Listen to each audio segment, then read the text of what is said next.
Сәлем шебер ханымдар. Бүгін біз сіздермен фермуармен сөмке тоқып үйренеміз. Ол үшін бізге керек мінекей фермуардың өзі мошақ, леска және қайшы. Ең алдымен біз лескамызды қиып аламыз. Мен 2 метр етіп қиып алдым. Енді қараңыздар, ең алғашқы біз мінекей мына фермуардың бірінші және екінші тесігіне лескамыздың шеттерін енгізіп аламыз. Фермуарымыз жабылмау керек. Мінекей былай кіргіздім. Лескамызды тартқан кезде абайлаңыздар, ол фермуар темір болғандықтан лесканы үзіп кетуі мүмкін. Сол себепті абайлап ақырын тартамыз. Мінекей. Енді бізде міне оң жақ леска бар және сол жақ леска бар. Осы тұрғыда біз қазір сол жақ лескамызға бір мойшақты кіргіземіз. Бір мойшақты кіргіземіз. Оны былай фермуарға жақындатамыз. Фермуарға лесканы жақындатқан кезде қайтадан сол жақтағы лескамызды сол мойшаққа енді керісінше былай қаратай мінекей кіргіземіз. Көріп тұр ғой, қыздар? Тартамыз. Лескамызды қатты тартқан кезде осындай бізде мінекей ілгіш пайда болады. Петля. Ол петляға біз оң жақтағы лескамызды кіргіземіз. Қайтадан біз тартамыз. Лескамызды екеуін екі жаққа бір күштімен тартып қоямыз. Бұл жерде ақырын ғана тартыңыздар, өйткені мына фермуар тесіктері лесканы кесіп кетуі мүмкін. Енді қараңыздар, бұл жерде бізде жаңағы петляның басы бар. Ол петляның басы мінекей көріп тұр ғой. Мінекей. Осы бас бізде мошақтың ортасында болу керек. Ол үшін біз лескамызды екеуін екі жақтан қатты тартып қоямыз. Мінекей. Теңестіріп алдым, тарттым. Қатты тартамыз. Енді жаңағы сол жақ лескамызға біз екі мойшақ аламыз, ал оң жақ лескамызға біз бір мойшақ кіргізетін боламыз. Мінекей. Сол жағыма екі мойшақ,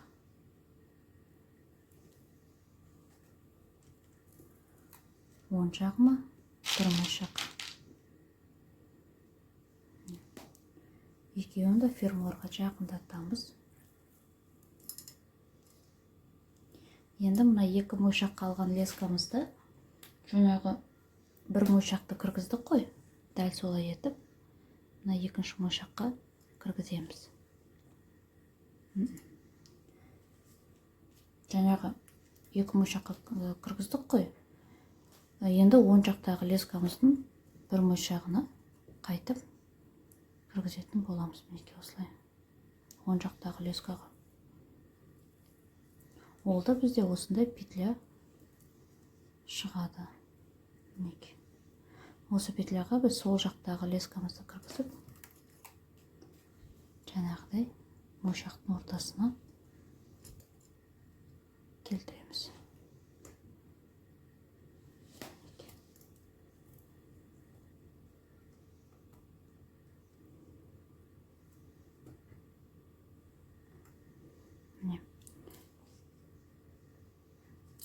Көрдіңіздер ме? Бізде осындай ромбик шықты. Енді жаңағы біздің бір мойшақ ілген оң жақ лескамызға тағы да бір мойшақты алып, фермуарға жақындатамыз да, фермуардың бір тесігін өткізіп, төртінші тесікке кіргізетін боламыз лескамызды. То есть через одного біреуін қалдырып мінекей кіргіземіз. Ақырын тартасыздар. Бұл кесіп өтпесін. Фермуар егер қазір қиып өтсе, арман қартай мойшақтарымызды үсіп жіберуі мүмкін. Шашып бастап лесканы үсіп. Мінекей. Енді дәл сол лескамызды, оң жақтағы лескамызды жаңа біз біреуін өткіздік қой, үшінші тесікке. Мінекей. Қайтадан қайтарамыз. Оны оң жағынан шығарамыз.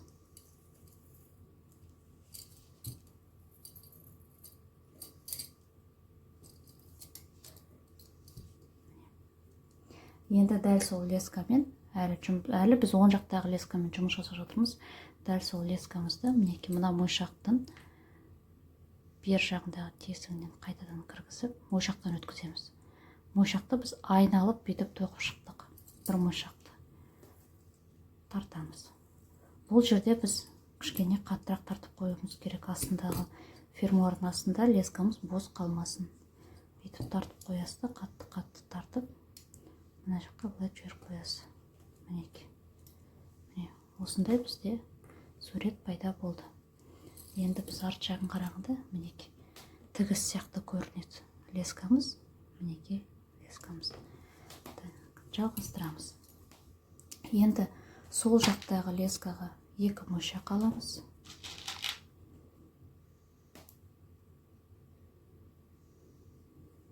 Мінекей. Оны фермуарға жақтатамыз да, мына жерден соңғы мойшағымызға жаңағыдай ілгіш жасаймыз. Міне. Тартамыз. Бізде ілгіш шықты. Енді ол ілгішке оң жақтағы лескамызды кіргіземіз. Міне, кіргізіп алдық. Екеуін тартамыз.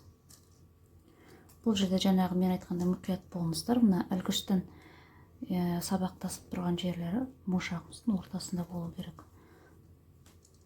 Сол кезде біздің сөмкеміз әдемі болып, эстетикалық түрде сақталып тұрады. Мінекей, тартып қоямыз бұлай. Және де қатты тартамыз. Енді дәл жаңағыдай біз оң жақтағы лескамызға бір мойшақты алып, через одного, мінекей, мынаны біз мынаған салмай, яғни 6-шы тесікке кіргіземіз. Бұл жерде ақырын саламыз. Фермуарға тесіп, тағы естеріңізге салайын, қиып өтпесін. Ақырын байлап. Лескамызды тартып аламыз. Мінекей, мойшағымыз орнына түсті. Енді біз леска фермуардың теріс жағынан жаңағы өткізіп жүрген 5-ші тесікке лескамызды кіргіземіз. Мінекей. Лескамыз шықты.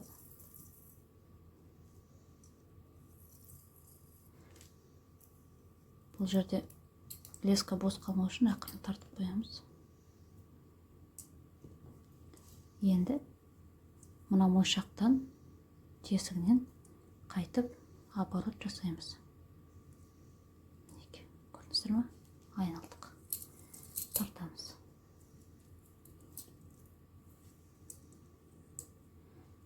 Енді кішкене ақырын тартып қоямыз. Егер осындай бос болып қалса, арт жағын фермуардың артынан біз ақырын жаңағы лескамызды іліп аламыз да, босатып алып, мына жақтан тартып аламыз. Сонда міне әдемі тұра қалады.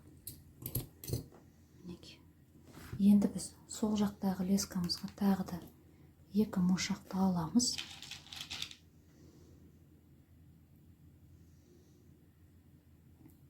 Мінекей. Екінші мойшағымызға біз лескамызды қайтара кіргіземіз. Оң жақтағы лескамызды ілгішке іліп аламыз. Мінекей. Енді біз тартамыз. Қатты тартып қоямыз. Бірақ түйілген жер мойшақтың ортасында тұру керек екенін есімізде сақтаймыз.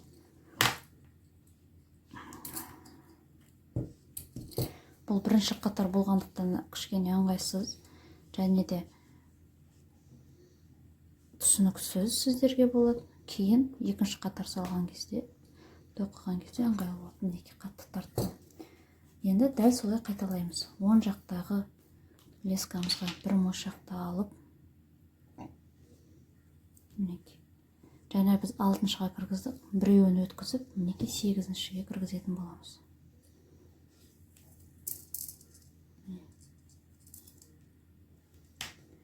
Сегізіншіге кіргіздік. Енді біз лескамызды мына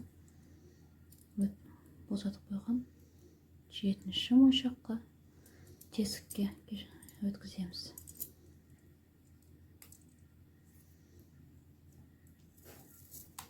Ақырын тартамыз. Қазір мен қойып алайын.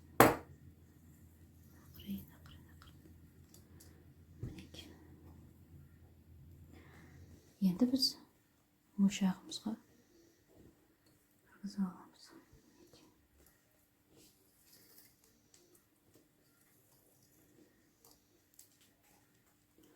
Бұл біздің бірінші сабағымыз. Видео ұзын болмағандай, мен сабақты бөліп салатын боламыз. Дәл осы қатарға дейін тоқып, біз мына 4-ші, мына жақтан санағанда, арт жақтан 4-ші мойшаққа дейін тоқимыз. Дәл осы іс әрекетпен тоқып бұл шекке дейін келеміз. Екінші сабағыма өтесіздер.